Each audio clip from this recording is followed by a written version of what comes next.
নমস্কার বন্ধুরা, আমি রাজ। আমি আজ আপনাদের বলবো বক্রেশ্বরের সতীপীঠ বক্রেশ্বরের একটি অলৌকিক লীলা।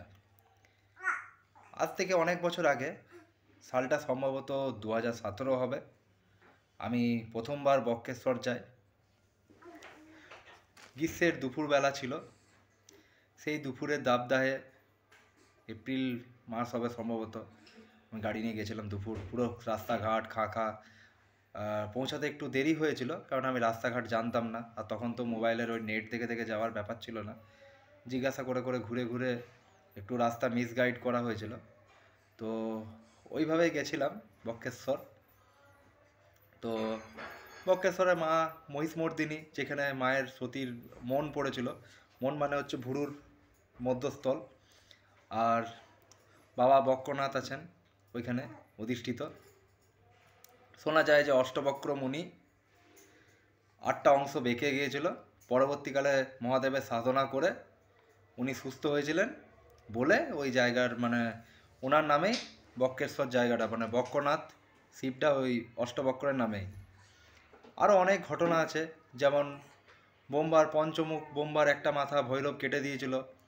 তো সেই যে ব্রহ্মহত্যার যে পাপ হয়েছিল, সেই পাপটাকে লাঘব করার জন্য বক্রেশ্বরের একটা ভৈরব কুণ্ড আছে, ওখানে স্নান করেছিলেন। এখানে উষ্ণ প্রসবন আছে, গরম জল, সবসময় জল ফুটছে।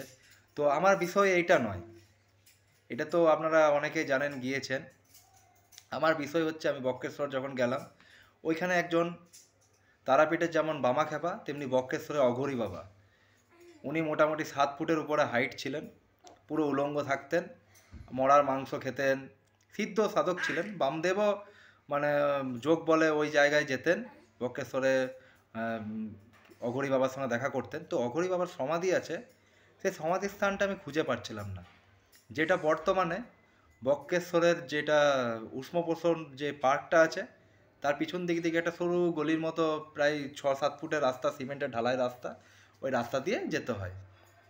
তো আমি তো চিনি না। আর ওইখানে সত্যি কথা বলতে জায়গাটা এত লোকরা পান্ডারা ঠিক মতো বলতে পারছে না। একটা পান্ডাকে জিজ্ঞাসা করলাম, সে কোনো রকম দায় সারা ভাই বলো ওই পিছন দিকে আছে। আমি তো বই পড়ে দেখেছিলাম, যে বই পড়ে এমন একটা জায়গা ছিল যে শ্মশান ছিল ওইখানে। তো বর্তমানে শ্মশানটা অন্যদিকে হয়ে গেছে, এখন ওইটা পার্ক হয়েছে, পার্কের পিছনে। কিন্তু সত্যি করে ওখানে শ্মশান ছিল, শ্মশানের মধ্যস্থলে অঘরী বাবার সমাধিস্থান। তো খুঁজে পাচ্ছি না রাস্তা, কাউকে জিজ্ঞেস করার নেই, গ্রীষ্মকাল, দুপুর খাঁকা করছে। তো একটা মোটামুটি 16-17 বছর কি 15 বছরের মেয়ে, শাড়ি পরা মেয়ে দেখা হলো। বীরভূমের মতোই গায়ের রং, বীরভূমে যেমন গায়ের রং একটু শ্যাম, সেই রোদে পুড়ে পুড়ে তামাটে টাইপের, হাঁটুর নিচে পর্যন্ত শাড়ি পরা, কম দামি শাড়ি যেটাকে বলে। তো ও গ্রাম্য ভাষাতেই বলল যে এদিকে এসো, এদিকে এসো, এইদিকে চলে এসো। তো একদিকে হচ্ছে পার্কের উঁচু পাঁচিল, আরেকদিকে ওই আশ্রমটা ঢোকার পাঁচিল, অনেকটা গলির মতো আছে। ওই গলি দিয়ে যেতে হবে, দুদিকে পাঁচিল আর মাঝে গলি, সোজা গলি, কোনো আশেপাশে অন্যদিকে যাওয়ার রাস্তা নেই। ওই মেয়েটি আগে আগে যাচ্ছে, আর আমি স্কুটিটা নিয়ে পরে আস্তে আস্তে আস্তে আস্তে পিছনে পিছনে যাচ্ছি ওই বাইপাসে। তারপর আমি কী করলাম, স্কুটিটা দাঁড় করে আমি হেঁটে হেঁটে ভাবছি যে হেঁটেই চলে যাই। তো যাচ্ছি, একটা বাঁক আছে, বাঁকে গিয়ে কিন্তু কোনো রাস্তা নেই, ডাইরেক্ট আশ্রম। ওই বাঁকটা পর্যন্ত আমি মেয়েটা আমার আগে আগে গেল, তারপরে বাঁকটা পেরিয়ে গেল। আমি যখনই বাঁকটা ঘুরলো, আমি জানি মেয়েটাকে দেখতে পাবো, আমিও ঘুরে দেখছি যে মেয়েটা নেই। তো আমার না সেই টাইমে মাথাতে এলো না। আমি আশ্রমের মধ্যে গেলাম, অঘরী বাবার পাশাপাশি দেখবেন ধরণী বাবা একটা মূর্তি আছে, ওটা ধরণী বাবা, তার পরেরটা হচ্ছে অঘরী বাবা। তো অঘরী বাবার আশ্রম দেখলাম, সমাধিস্থল, ওইটাও ফাঁকা খাঁকা, গাছগাছালির ছাওয়া, জায়গাটা গেলেই ছমছম করবে, একদম নির্জম, রোদের টাইমে গেলেও না একদম পুরো অন্ধকার স্যাঁতস্যাঁতে টাইপের জায়গাটা। তো আমার এতটা মাথাতে এলো না, পরে আমি প্রণাম টনাম করে বাড়ি চলে এলাম। অনেক সময় দেখবেন, আমার ক্ষেত্রে যেটা হয়, আমার সিক্স সেন্স যেটা, সামনে আপনি মিথ্যা কথা বলবেন আমি বুঝতে পারবো না, কিন্তু যখনই আমি বাড়িতে গিয়ে বা যখন ফাঁকা টাইমে চোখ বন্ধ করব, যেটাকে সিক্স সেন্স বলে, সঙ্গে সঙ্গেভাবে না ওরকমভাবে পুরো বুঝতে পারো, আরে এ তো মিথ্যা কথা বললে, এটা তো এইভাবে হতো না, এটা এইভাবে হয়েছিল, সেরকমই ব্যাপারটা। আমি যখন বাড়ি গেলাম, পরে রাত্রে যখন স্বপ্ন দেখছি, স্বপ্নের মধ্যে একটা মানে ওইরকম ওই মেয়েটার মতো, মুখটা তো আর মনে পড়ছে না, বেশ আর একটু সেজে গুজে এলো চুল, আর ওই মেয়েটারও এলো চুল ছিল, আর রয়েছে বেশ গয়নাগাটি পরে একদম মানে মাতৃরূপে, আর হা হা করে সে অট্টহাসি হাসছে, শুধু ওইটুকুই। তারপরে আমার ঘুম ভেঙে গেল, আমিও তারপরে ভাবলাম আমি কাকে দেখলাম। তো আমিও তারপর লজিক ভাবলাম যে ওখানে সত্যিই তো কোনো জায়গা ছিল না, ঘর ছিল না, আশেপাশে জায়গা মানে যাওয়ারও ব্যবস্থা ছিল না, তাহলে কোথায় চলে গেল।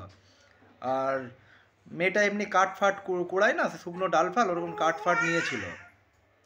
তো আশ্রমটা তো ফাঁকা ছিল, ওই দিকটা তো আমি পুরো ঘুরে দেখেছি, ক্যামেরা করেছি, তো কাউকে দেখতে পাইনি, আমি অত ভাবিনি।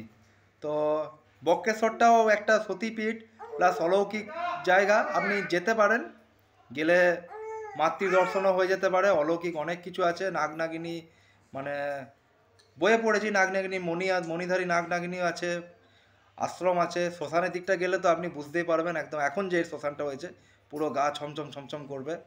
আমার এর আগেও বক্রেশ্বর নিয়ে ভিডিও আছে।